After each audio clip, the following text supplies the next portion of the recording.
नमस्कार। न्यूज़ डंका के बात पते की में आपका स्वागत है। दिल्ली उच्च न्यायालय के न्यायाधीश यशवंत वर्मा के सरकारी आवास में आग लगी, जिसे बुझाने के लिए फायर ब्रिगेड और पुलिस पहुंची और देखा कि कमरा पूरा का पूरा नोटों से भरा कमरा जलकर राख हो रहा था। इस आग में करोड़ों का कालाधन राख हुआ और उस राख ने ऐसे सवाल छोड़े जिसका जवाब आज पूरा देश जानना चाहता है। शुरुआत में कॉलेजियम ने भी इस मुद्दे को दबाने की कोशिश ही की थी। न्यायाधीश महोदय को उनके स्थानीय इलाहाबाद अदालत में ट्रांसफ़र दिया गया था, लेकिन उन दिनों लोक नियुक्त लोकतांत्रिक सरकार के बनाए कुछ कानून और सुप्रीम कोर्ट के बीच विवाद जारी था। इसी में लोगों ने, खासकर उन लोगों ने जिनसे सुप्रीम कोर्ट ने पंगा लिया था, उन्होंने इस विवाद को अच्छी खासी हवा दी और लोगों में इस बात को पहुंचा दिया कि बहुत भयंकर भ्रष्टाचार हुआ है। वकीलों से लेकर मीडिया तक हर कोई बेबाकी से जस्टिस यशवंत वर्मा के आवास में मिले नोटों की गड्डियों पर सवाल पूछने लगा है। आखिरकार सुप्रीम कोर्ट के तत्कालीन मुख्य न्यायाधीश संजीव खन्ना ने इसे महाभियोग प्रक्रिया चलाने की मांग कर दी। इससे पहले सुप्रीम कोर्ट की 3 सदस्यों की इन हाउस समिति स्थापन कर जांच की गई थी और इसी समिति के कहने पर जस्टिस यशवंत वर्मा के खिलाफ महाभियोग शुरू होना है। केंद्रीय कानून और न्याय मंत्री किरेन रिजिजू ने भी ये संकेत दे दिए हैं कि परसों से शुरू होने वाले मानसून सत्र में इस महाभियोग प्रक्रिया की बात होगी। साथ ही जस्टिस वर्मा के खिलाफ सभी दलों की एकजुटता होने की बात भी कही जा रही है। किसी भी उच्च न्यायालय या सर्वोच्च न्यायालय के जज के खिलाफ महाभियोग शुरू करने के लिए दोनों सदनों में, लोकसभा में कम से कम 100 सदस्य और राज्यसभा में कम से कम 50 सदस्यों के हस्ताक्षरों की ज़रूरत होती है। इसके बाद इन याचिकाओं को लोकसभा के अध्यक्ष और राज्यसभा के सभापति को सौंपा जाता है। इसके उपरांत ही जजेस इंक्वायरी एक्ट के अनुसार आरोपित जज के खिलाफ जांच और पड़ताल की जाती है। जांच के बाद वो समिति न्यायाधीश को पद से हटाए या बनाए रखने का निर्णय लेती है और उसे लोकसभा में भेजा जाता है। इस निर्णय के बाद संसद में दोषी न्यायाधीश को हटाने का प्रस्ताव लाया जाता है, जिसे संसद के दोनों सदनों में विशेष बहुमत से यानी 2/3 बहुमत से मंजूर किया जाता है। फिलहाल जस्टिस वर्मा ने सुप्रीम कोर्ट में रिट याचिका दाखिल कर दी है और इस पूरी प्रक्रिया को ही रद्द करने की मांग की है।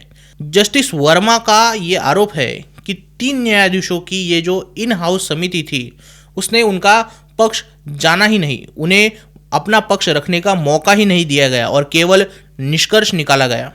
जस्टिस वर्मा के अनुसार समिति ने 14 मार्च को दिल्ली के लुटियंस बंगले से बरामद कथित नकदी से जो भी संबंधित मौलिक तथ्य थे, उनकी जांच ही नहीं की।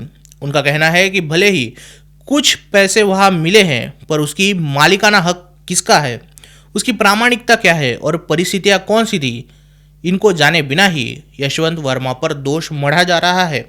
लेकिन 3 न्यायाधीशों की समिति तो कुछ और ही बता रही है। न्यायिक भ्रष्टाचार के कई मामले हमारे देश ने बार बार देखे हैं। इसके अलावा पिछले कुछ सालों में न्यायिक अवमान और विक्टिम शेमिंग के कुछ मामले भी देश ने देख लिए हैं। इतिहास की बात करें तो महाभियोग की प्रक्रिया चलाए गए केवल 2 न्यायाधीश ही हमारे सामने हैं। पहले कुप्रसिद्ध जस्टिस वी रामास्वामी, जिन्होंने अपने ही सरकारी आवास पर ज़रूरत से ज़्यादा पैसा खर्च किया था। न्यायाधीशों की समिति ने भी उन्हें पद से हटाने की सिफारिश की थी, लेकिन जब उन्हें पद से हटाने का प्रस्ताव सदन में लाया गया, तभी कांग्रेस, मुस्लिम लीग और AIADMK ने प्रस्ताव पर वोट करने से ही मना कर दिया और बहुमत न होने के कारण ही वी रामास्वामी का पद बच गया। पर क्या इससे वी रामास्वामी के सिर से भ्रष्ट आचरण का दाग मिटा? इसी प्रकार जस्टिस सौमित्र सेन पर भी ऐसे ही पैसे के दुरुपयोग का आरोप लगा था। वही जब बात निकली तब उन्होंने लोकसभा में मतदान से पहले ही इस्तीफा देकर अपनी पेंशन बचा ली। पर क्या उनके भी चरित्र पर यह भ्रष्ट आचरण का दाग मिटेगा? कुछ ही दिनों में यशवंत वर्मा के खिलाफ भी महाभियोग प्रक्रिया शुरू होगी।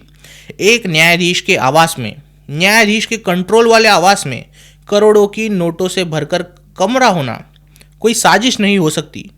इसलिए महाअभियोग के शुरू होते ही जस्टिस वर्मा को पद से हटाने के लिए भी सदन में प्रस्ताव आएगा।